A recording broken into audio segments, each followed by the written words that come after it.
प्यारे बच्चों, आप आज कम बच्चे आए हैं ना।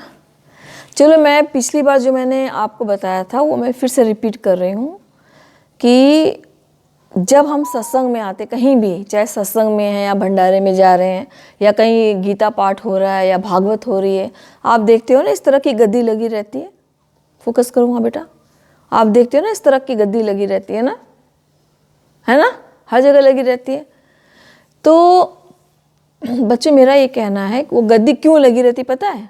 जब गद्दी लगती है यहाँ या भागवत में कहीं भी, तो उस समय जो यहाँ पे जो कराते हैं सत्संग वगैरह या जब भागवत कह रहे होते हैं, तो उस समय ईश्वर का आह्वान करते हैं, सारे भगवान का आह्वान करते हैं कि वो उस समय तक सत्संग तक या भंडारे तक वहाँ बने रहें। ठीक है, ये इसका मेन पर्पस है। आप और दूसरी तरफ हम देखते हैं जब कहीं भंडारा होता है, कोई कथा में बुलाता है, तो लोग एक तरह से, कई लोग होते हैं अरे चलो, लोग क्या कहेंगे, मतलब लोग कुछ कहें ना, इसलिए वो क्या करते हैं, कभी लेट से पहुंचते हैं बस अपनी हाजिरी लगाने के लिए कि हम सत्संग में पहुंच गए, और उसके बाद पहुंचकर बिना कुछ प्रसाद वसाद लिए या आरती का पैसा चढ़ा के फटाफट घर चले जाते हैं कि उनका ये हाजिरी हुई, वहाँ में मौजूद थे। तो ये नहीं करना चाहिए, क्योंकि ये उनके प्रति डिसरिस्पेक्ट है। अगर आप कहीं जा रहे हैं, भागवत में या सत्संग में कहीं जा रहे हैं, आप लेट पहुँचे कोई बात नहीं, लेकिन जब वहाँ पहुँच जाते हैं बिना प्रसाद लिए, वहाँ से आपको नहीं जाना चाहिए। और दूसरी बात मैं सत्संग में देखती हूँ, मैंने पिछली बार ही मना किया था कि जब भी आप लोग आते हैं, सत्संग हो रहा है, आप लेट आए हैं, तो भड़ भड़ करके भागते हुए चप्पलों की तेज़ आवाज़ से आप लोग नीचे उतरते हैं, तो यहाँ का सारा माहौल बिगड़ जाता है। यहाँ बहुत शांत मन से ये समझो कि यहाँ भगवान जी हैं, मुझे बहुत ही पोलाइटली धीरे से जाकर वहाँ बैठना है। अभी मैंने देखा एक बच्चा यहाँ पर बैठा था, च्युइंगम खा रहा था। अरे भैया, यहाँ भगवान बैठे, तुम ऐसे ऐसे करके मुँह चबा रहे हो, च्युइंगम खा रहे हो, है ना, वो चीज़ नहीं होना चाहिए। आपको बहुत ही अच्छे से बैठना चाहिए। और कुछ बच्चे होते हैं, या तो एक बार पिछली बार क्या, तो गुब्बारा यहाँ था और बच्चा गुब्बारे से खेल रहा था। नो, आपका सारा ध्यान वहाँ होना चाहिए कि यहाँ भगवान बैठे, वहाँ ईश्वर बैठे, हमारे प्रभु बैठे, है ना। ये सोच के बहुत ही अच्छे से आपको शांत मन से बोलना चाहिए। और दूसरी बात, जैसे मैंने देखा है, जैसे मेरे पापा कुछ बोलते हैं, या यहाँ फूफा जी आज तो नहीं है, जो यहाँ बैठते हैं बोलते हैं, तो आप लोग का अटेंशन, जो मैंने देखा, आईज इधर उधर दौड़ती रहती है, यहाँ देख रही, वहाँ देख रही, हाथ ऐसे हो रहा है, ऐसे हो रहा है, वो नहीं होना चाहिए। पूरा फुल फोकस उनके चेहरे पे होना चाहिए, फूफा जी क्या बोल रहे हैं। अगर मेरे पापा कुछ बोल रहे हैं, यहाँ पर अच्छी बात बता रहे हैं, आपको फुल कंसंट्रेशन वहाँ होना चाहिए। Same is with teachers also. When you are in school, when you are in class, you have to focus on what your teacher is teaching. Teacher जो पढ़ा रहा है उसकी एकदम आई कांटेक्ट होना चाहिए। कहीं भी आपका ध्यान इधर नहीं होना चाहिए कि पेन से खेल रहे हैं या किसी को पोक कर रहे हैं, ये सब नहीं होना चाहिए। आपको पूरा फोकस क्लास में टीचर के आंखों में होना चाहिए, टीचर क्या पढ़ा रही, जो उनमें ज्ञान है खींचने की कोशिश करो, है ना।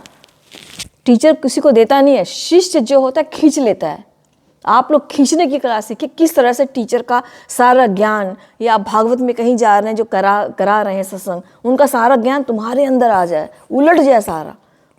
टीचर कुछ नहीं देता, आप पात्र बनिए, रिसीवर बनिए। कोई कुछ दे रहा है तो उसको पात्रता, अपने पात्र को बनाइए।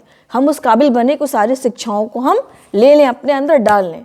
तो बहुत बच्चे हैं स्कूल में, देखो सबको पढ़ाते हैं टीचर, और एक ही दो फर्स्ट आते हैं, सब तो नहीं आते हैं। क्यों? क्योंकि जो पढ़ रहा है उसने अपना पात्र तैयार कर लिया, रिसीविंग वाला, कोई रिसीव कर रहा है जो टीचर पढ़ा रहा है। और जो बच्चे फेल हो रहे हैं, जीरो आ रहे हैं, नहीं ध्यान दे रहे, इसका मतलब वो उस पात्र के मतलब पात्र ही उनका ठीक नहीं है, मतलब रिसीविंग मोड उनका गलत है। तो वो कैसे होगा रिसीविंग मोड? जब आप कंसंट्रेशन करेंगे, 5 मिनट आप ध्यान करेंगे पढ़ने से पहले। और मैंने हर बच्चा खास किताब में एक लेसन है, अच्छे मार्क्स लाने का ट्रिक, आपने पढ़ा होगा ना, तो उसको पढ़ लीजिए। मैंने देखा है, हमारे स्कूल में एक लड़का था, टीचर का लड़का है, और वो पढ़ाई में बहुत कमज़ोर था। कमज़ोर मैं नहीं मानती, बच्चा कमज़ोर था, मतलब उसका कुछ प्रॉब्लम थी कि उसको 2, 3, 5, 6 ऐसे नंबर 20 में ऐसे आते थे। तो उसने को मैंने इस किताब की लिखी हुई अच्छे मार्क्स लाने का ट्रिक बताया, उसने बिल्कुल वैसा फॉलो किया जैसे मैंने कहा। एक दिन भी पूजा करना नहीं भूला, 5 मिनट। और आज की डेट में बच्चा 20 ला रहा है, 20 में से 18 ला रहा है, 16 ला रहा है, 17 ला रहा है। How it has change, totally he has change now. तो बच्चों, इसको ध्यान दो, अपने पात्र को बनाओ, अपने पात्र को बनाओ, रिसीवर, अपना रिसीवर बनिए। टीचर जो पढ़ा रहा है उसको खींच लीजिए अंदर से। टीचर ज़बरदस्ती थोड़ा तुम नहीं पढ़ना चाहते, तुमको थोड़ा स्पून की तरह जैसे माँ खिलाती है, पढ़ाएगा, पढ़ो पढ़ो माँ, मारते हैं टीचर बेचारे, क्या करें। जब पात्र नहीं बनता तो मारते हैं बच्चों को, और शिकायत आती है पेरेंट्स की कि टीचर मार रहे हैं, हमारे बच्चा पढ़ता नहीं है। अब पेरेंट्स को छोड़ो, नहीं पढ़ रहा तो मारिए मत। अपने पात्र को बनाइए, रिसीवर अच्छे बनिए। ठीक है, आज की यही शिक्षा है बच्चों। Very best of luck to you for a future life. अच्छे से पढ़िए, अपने कंसंट्रेट करिए माइंड को। ठीक, कंसंट्रेशन के लिए 5 मिनट्स मेडिटेशन ज़रूरी है, और हर बच्चा खास को वो लेसन पढ़ लीजिए। अच्छे मार्क्स लाने का ट्रिक मैंने एक वीडियो बनाया, हर बच्चा खास हमारा चैनल उसमें है, जो बच्चे देख रहे हैं उनको नहीं पता क्या लिखा है, वो वाला लेसन का देख लीजिए। अच्छे मार्क्स लाने का ट्रिक हर बच्चा खास चैनल में है। ठीक है, ओके।